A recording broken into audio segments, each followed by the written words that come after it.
నా కొడుకు నిర్దోషి. వాడి చేత బలవంతంగా ఈ కేసు ఒప్పించడానికే ఆ సిఐ 3 రోజులు కస్టడీకి తీసుకున్నాడు. నిజం ఎవరు గుర్తించటం లేదు.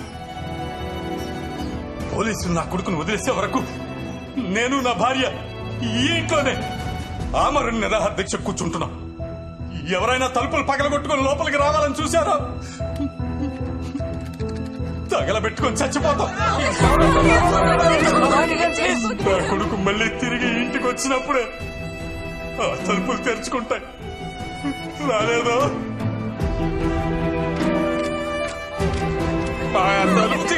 మీకు ఏదన్నా అయితే ఏమైపోతున్నా ఆలోచించలేదు. తీసొచ్చు, మేమందరం ఉన్నాం కదా నీకు. రమ్మా, నా మాట విను. పిల్లాడికేం కాదు. నా కొడుకు నిర్దోషిగా బయటికి రావాలి. ఆ సిఐ చట్టం ముందు దోషిగా నిలబడాలి. ఇదే జరగాలి. నా కొడుకు బయటికి రావాలి. నా కొడుకు బయటికి రావాలి.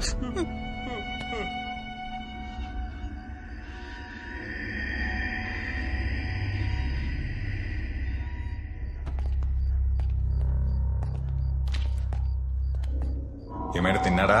లేదు సార్. తినిపించండి అయ్యా, లేదంటే ఇప్పుడే పోయేలా ఉన్నాడు. కేసు ఒప్పుకోవాలిగా. లేకు.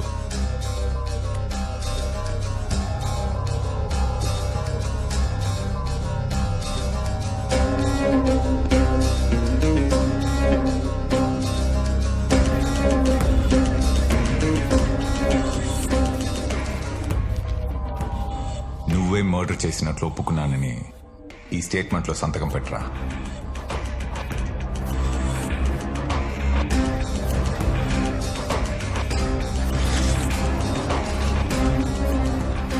అసలు పెట్టుకుని వాడితో పెట్టించుకో.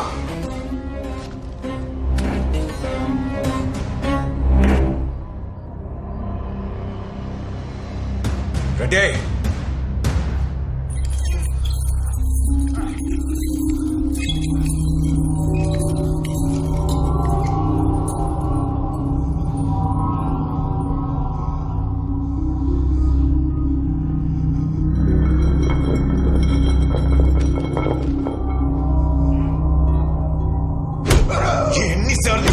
ఎన్నిసార్లు ఒప్పుకోరా? చెప్తే వినవా?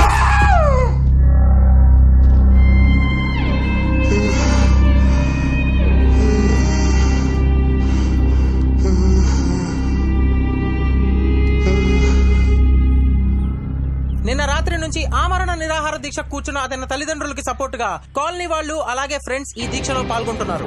వీళ్ళంతా సూర్యప్రకాష్ నిర్దోషి, ఎలాంటి తప్పు చేయలేదంటున్నారు. సూర్యప్రకాష్ ను విడుదల చేయకపోతే అతని తల్లిదండ్రులు ఎంతకైనా తెగించేలా కనిపిస్తున్నారు. మరోపక్క సిఐ కిషోర్ స్టేషన్ లో ఉన్న సూర్యప్రకాష్ ని ఎవరితోనూ కలవనివ్వటం లేదని తెలుస్తోంది.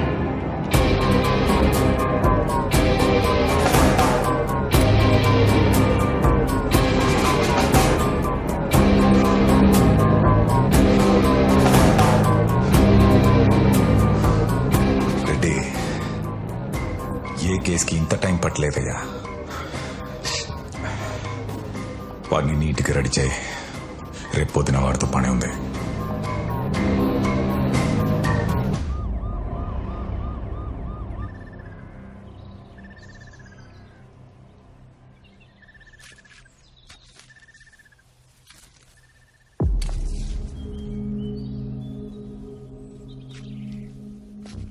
హంతకుడు హత్యకి ఉపయోగించిన ఆయుధం. రెడ్డి సార్. సాక్షుల్ని పిలువు. రండయ్యా. నమస్తే సార్. పేర్లేంటి? పాండు సార్. సీను సార్. వాళ్ళ దగ్గర సంతకాలు తీసుకో. ఇక్కడ సంతకం పెట్టండి.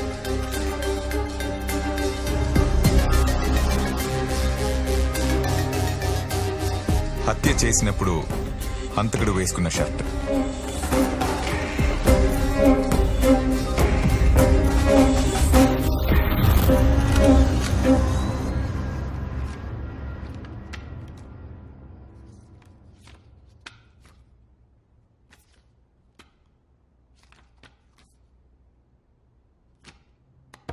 ఇతని తరపున వాదించడానికి డిఫెన్స్ లాయర్ వచ్చారా? Yes your honour. Okay, proceed.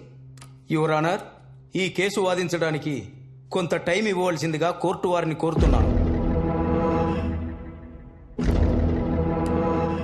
బండి సూర్యప్రకాష్ కి 14 రోజులు కోర్టు రిమాండ్ విధిస్తోంది. మేడం, నన్ను 3 రోజులు సెల్లో పెట్టి బాగా కొట్టారు మేడం. ఆ షర్ట్కి ఆ కత్తికి నాకు ఏ సంబంధం లేదు మేడం. ఇదంతా ఈ సీఐ కిషోర్ ప్లాన్ చేశాడు మేడం. Please madam, please. మీ తరపున మీ లాయర్ మిమ్మల్ని జైల్లో కలుస్తారు. మీరేం చెప్పాలనుకున్నారో మీ లాయర్కి చెప్పండి. బండి సూర్యప్రకాష్ కి తన లాయర్ని కలుసుకునే అవకాశం కల్పించాల్సిందిగా కోర్టు ఆదేశిస్తోంది.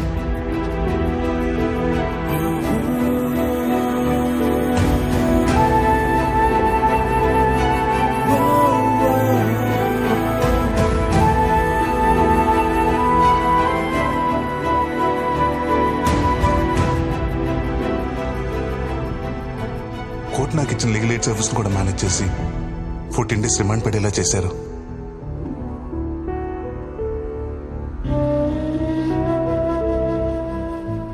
రిమాండ్కి వెళ్ళిన మరుసటి రోజు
నాన్న, మనకెందుకురా ఏసీ?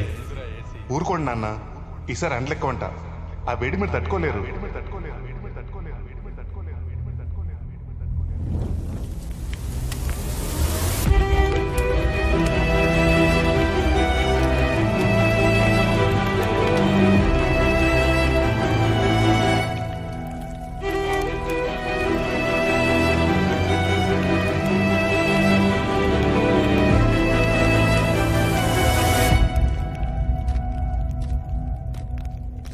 తప్పలేదురా. కాన్బట్ సిచ్యువేషన్ లో ఈ కేసులో నేనే నిన్ను నిర్గించాను. ఒప్పేసుకుంటే ఏమయ్యేదిరా? 14 years. ఎలాగో మంచివాడివి కదరా. 6-7 years లో సత్ప్రవర్తన కింద బయటికి వచ్చేవాడివి. కానీ మీ అమ్మ అయ్యా కాంప్లికేట్ చేశారా. అందుకే కామ్గా సిగరెట్ వెలిగించుకొని అగ్గిపుల్ల మాత్రం వాళ్ళ మీదకి విసిరేశాను.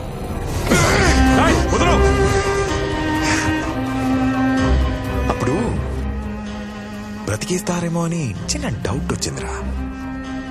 మళ్ళీ ఇంకో సిగరెట్, ఇంకో అగ్గిపుల్ల.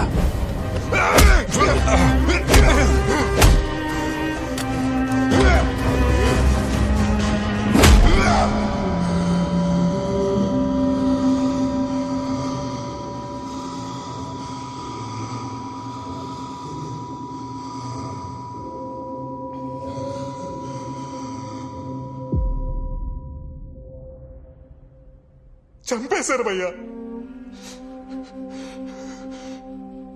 డ్యూటీలో ఉన్న పోలీస్ ఆఫీసర్ని కొట్టానని నా మీద ఇంకో కేసు ఫైల్ చేశారు.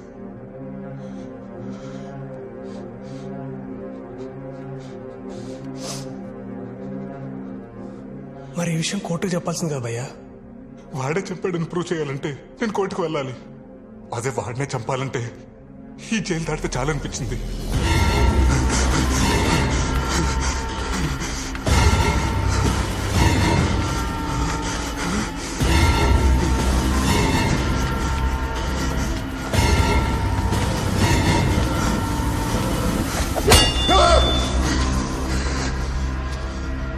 తప్పించుకోవటానికి 2 సార్లు ట్రై చేశాను. దానికి ఇంకొక సెక్షన్, ఇంకో 2 కేసులు. నాకు అప్పించిన పరమేశ్వర బాబాయ్ ఏమో ఆ 10 లక్షలకు నాకు ఏ సంబంధం లేదు. నేనెవరో కూడా తెలియని వాడేమో ఇతను రాజగోపాల్ గారిని చంపటం నేను కళ్ళారా చూశానమ్మా. అప్పటి నుంచి న్యాయం కోసం కోర్టుకు వెళ్తున్నానో వాయిదాల కోసం కోర్టుకు వెళ్తున్నానో కూడా నాకు తెలియదు. కోర్టు మెట్లు, జైలు గోడలు చూస్తూ సంవత్సరం గడిచిపోయింది.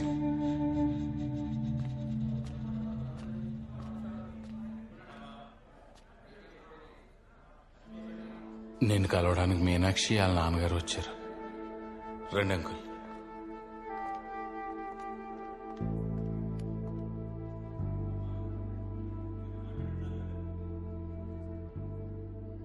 బాగున్నావా బాబు?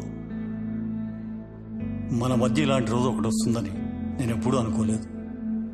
నువ్వు వస్తావని తను ఇంకా నీకోసం ఎదురు చూస్తూనే ఉంది. ఎప్పుడు బయటకు వస్తావో తెలియకుండా ఎంతకాలం అని ఎదురు చూడ్డాం. మంచి సంబంధం. అబ్బాయి నీలాగే సాఫ్ట్వేర్ ఇంజనీర్. మీ విషయం తెలిసి కూడా పెళ్లి చేసుకుంటా అన్నాడు.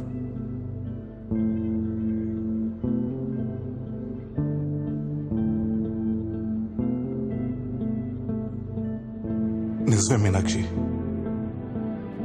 నేనెప్పుడు వస్తానో తెలియదు. అసలు వస్తానా రానో కూడా తెలియదు. వచ్చిన జాబ్ నుంచి ఇంటికి రావడానికి, జైలు నుంచి ఇంటికి రావడానికి చాలా తేడా ఉంది. నన్ను ప్రేమించినందుకు నీకు శిక్ష పడకూడదు. Advance happy married life Meenakshi.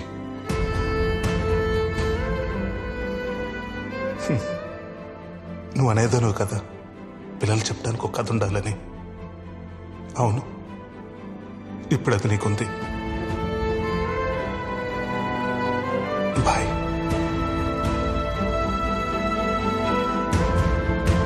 ఉంటాం బాబు.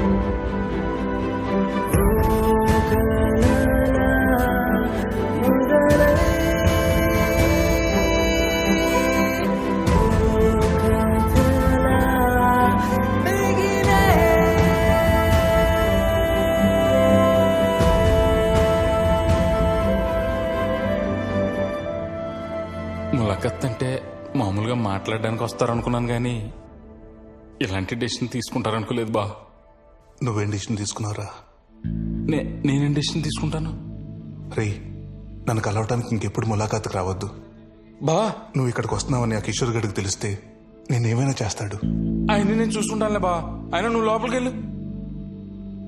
నేను ఇష్టపడే వాళ్ళందరూ నా లైఫ్లో నా కాకుండా దూరం అయిపోయారు. ఇక నాకు మిగిలేదు నువ్వేరా. ఈ కేసుల నుండి బయటకు వస్తే నన్ను తీసుకెళ్ళటానికి రా. ఇక్కడే పోతే బా నా శవం తీసుకెళ్ళటానికి రా. నన్ను రావద్దానికి రా. రే బా, మీరు చూడకుండా నేను ఉండలేను రా. రే బా, చిన్నప్పటి నుంచి నేను ఎప్పుడు లేనురా బా. నా వల్ల కాదురా బా. నన్ను అర్థం చేస్తారా ప్లీజ్ రా బా.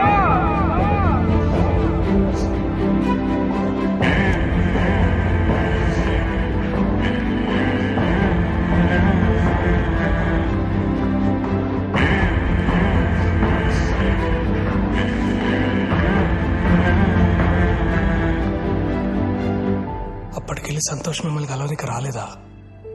నేను కోర్టుకు వెళ్ళిన ప్రతిసారి నన్ను చూడటానికి వస్తానని తెలుసు. నా మాటకు వాల్యూ ఇచ్చి నాకెప్పుడు ఎదురుపడలేదు.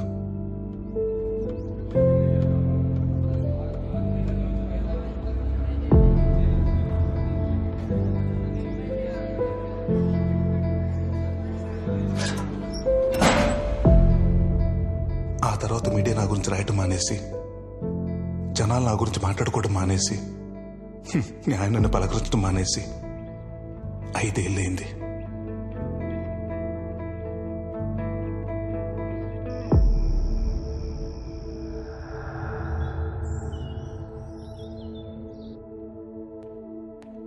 సూర్య, నిన్ను గెలవనికి ఎవరో వచ్చిండ్రు.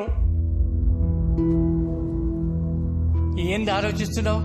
నిన్నెవ్వరు గెలవక 4 ఏళ్ళాయి. పోయి గెలవరాదు.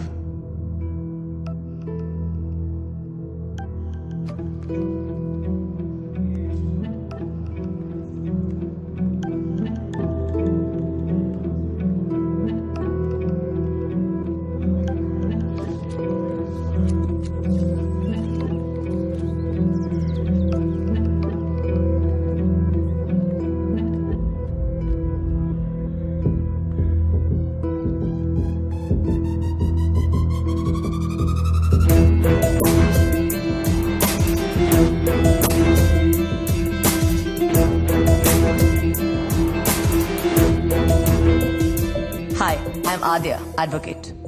ఒక 6 months నుంచి మీ కేసు స్టడీ చేస్తున్నాను. మీ బెయిల్ గురించి మాట్లాడడానికి వచ్చాను. ఎక్స్క్యూజ్ మీ, ఎప్పుడు బయటకు వెళ్తానని 5 ఏళ్ళుగా ఓపిక్గా వెయిట్ చేస్తున్నావు. నీకోసం వచ్చిన లాయర్తో ఒక 5 minutes మాట్లాడే ఓపిక లేదా? 5 ఏళ్ళు కాదు, 10 ఏళ్ళైనా వెయిట్ చేస్తా. నేను చచ్చే లోపల బయటకు వస్తా, వాడిని చంపేస్తా. చెయ్యని నేరానికి 5 ఏళ్ళు ఇక్కడ ఉన్నావు. మర్డర్ చేసి ఇంకొక 14 ఏళ్ళు ఉంటావా? ఆవేశం సమస్యల్ని సృష్టిస్తుంది, ఆలోచన దాన్ని పరిష్కరిస్తుంది. క్రికెట్ ఆడుతుంటే చిన్న గొడవ అయిందంట. మా వాడు నిన్నేదో తప్పు మాట అన్నాడంట. అందుకే ఆవేశంలో మీ సూర్య మా వాడిని కొట్టాడు. నేనే నీకు సారీ చెప్పాలి సత్యం. ఆవేశంలో కొట్టిన తప్పే కదండి. రే, ఆవేశం సమస్యను సృష్టిస్తుంది, ఆలోచన దాన్ని పరిష్కరిస్తుంది. ఇంకెప్పుడు ఆవేశంలో తప్పు చేయకు నాన్న. బయటకు వచ్చి ఏం చేయమంటారు? అమ్మా నాన్న చెప్పినోడు కళ్ళ ముందు తిరుగుతుంటే గుడ్ మార్నింగ్ గుడ్ నైట్ చెప్పంటారా? రివెంజ్ తీర్చుకో, అది చట్ట ప్రకారం తీర్చుకో. ఇండియన్ పీనల్ కోడ్ టార్గెట్ శిక్షలు వేయడం కాదు సూర్య, న్యాయం చేయడం కూడా. చట్టంలో నాలంటోడికి న్యాయం చేసే సెక్షన్లు కూడా ఉన్నాయా? ఉన్నాయి సూర్య. ఎవరైనా వ్యక్తిని అన్యాయంగా ఇరికించి జైలుకి పంపిస్తే అతను జైలు నుంచి బయటకు వచ్చాక తనని ఇరికించిన వాళ్ళ మీద వేసే కేసు సెక్షన్ 211 ఆఫ్ ఐపీసీ. ఆ సిఐ కిషోర్ నిన్ను ఇరికించాడు కాబట్టి నువ్వు అతని మీద సెక్షన్ 211 కేసు వేసి గెలిస్తే నువ్వు ఇరికించబడ్డ కేసులో నీకెంత శిక్ష పడేదో అదే శిక్ష కిషోర్ కి పడుతుంది. That's the power of section 211. ఇంకా ఆలోచిస్తున్నావేంటి సూర్య? మీ నాన్న చివరి మాట ఏంటో తెలుసా? నా కొడుకు నిర్దోషిగా బయటికి రావాలి. ఆ సిఐ చట్టం ముందు దోషిగా నిలబడాలి. ఇప్పుడు నేనేం చేయాలి? ఈ బెయిల్ పిటిషన్ మీద సైన్ పెట్టు. నువ్వు బయటకు వచ్చాక ఏం చేయాలో చెప్తా.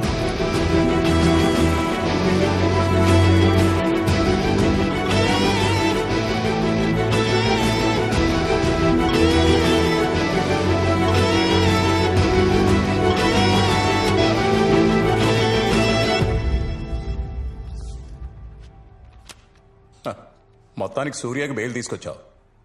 దుర్గారావు సార్, మేడం గారిని సూర్య సెల్ దగ్గరికి తీసుకెళ్ళు. అట్లానే